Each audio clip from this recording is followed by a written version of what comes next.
Chapter 3 Thanael led the group through the dark, dank tunnels of the sewers beneath the city of Caer Daion.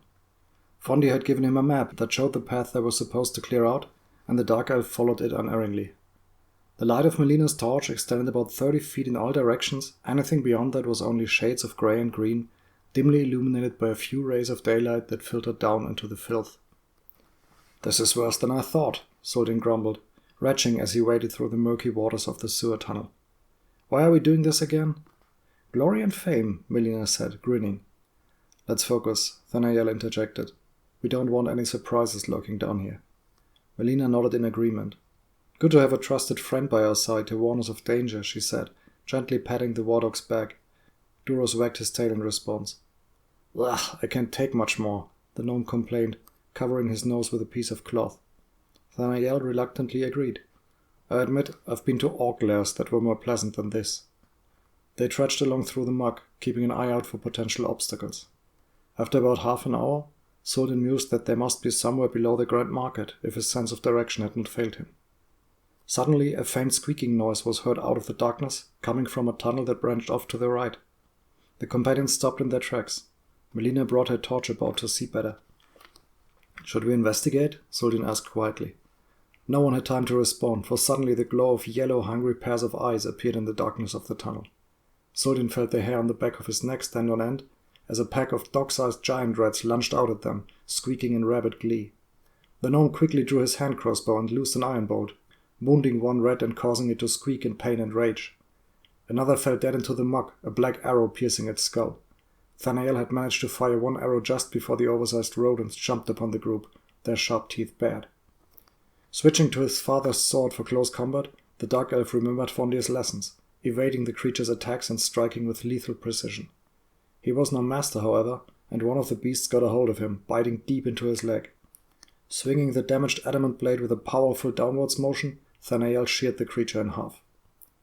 The faithful Duros remained beside him, launching himself at one of the rats and crushing its neck with his powerful jaws. Meanwhile, Melina summoned fire in her free hand and blasted it out in a wide arc, killing several rats in front of her and singeing others. The maddened animals howled in pain and seemed scared by the sudden burst of light. Soldin used their temporary confusion, downing one of them with a precise shot from his crossbow.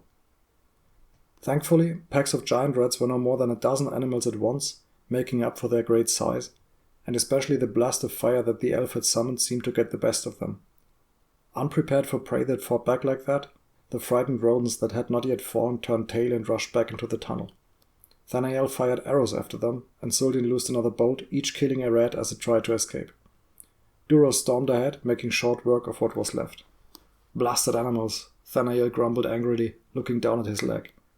The wound wasn't large but quite deep, and the dark elf couldn't put weight on his leg without great pain. Reluctantly, he opened his satchel and pulled out one of the healing potions. Uncorking the flask, he downed the liquid and the wound closed instantly, accompanied by a tingling sensation. He was tempted to angrily toss the flask into the muck, but Thanael had trained himself to stay methodical, even under duress. Drawing upon the calm bestowed upon him by his meditations, he put the empty potion bottle back into the satchel. "Let's move on," he suggested evenly, and the companions resumed their exploration. Still wary after their tense encounter with the rats, they soon came upon a crossroads within the sewers. The tunnels were wider here, and it was possible to move along the sidewalks, a welcome reprieve from having to walk through the dirt. Suddenly, as they approached the intersection, the stones at one of the corners transformed and bulged outward, forming a grotesque mouth of slimy rock, glistening under the light of the torch. The magic mouth began to speak in a droning voice. "He who ventured here before, but returneth nevermore. The elf I seek through balls of flame, slew the nightwings, gathered fame. He ventured then his fate to seek. Tell me now, of whom do I speak?" The adventurers looked at each other in confusion. When Melina shrugged, Soldin decided to give it a try. "Fondir!" he exclaimed. "That is not who I seek," the mouth grumbled in low tones, and retracted back into the wall with a rumbling sound. Within moments, it was as if it had never been there. Soldin looked up to Melina, clearly at a loss. "First elven name that sprung to mind," he said. "This is probably best left alone," Melina replied. "Whatever its purpose may be, this was installed here by one of the city's sorcerers, I would assume, and we do not want to cross any of those." The gnome cast another glance at the corner, marveling at the unexpected discovery. "Come on, let's go," Thanael said. We still have quite the distance to cover. Let's make sure it is safe for Fondir's men." He moved on ahead and the others fell in behind. The companions proceeded cautiously, wondering what else they might find down here.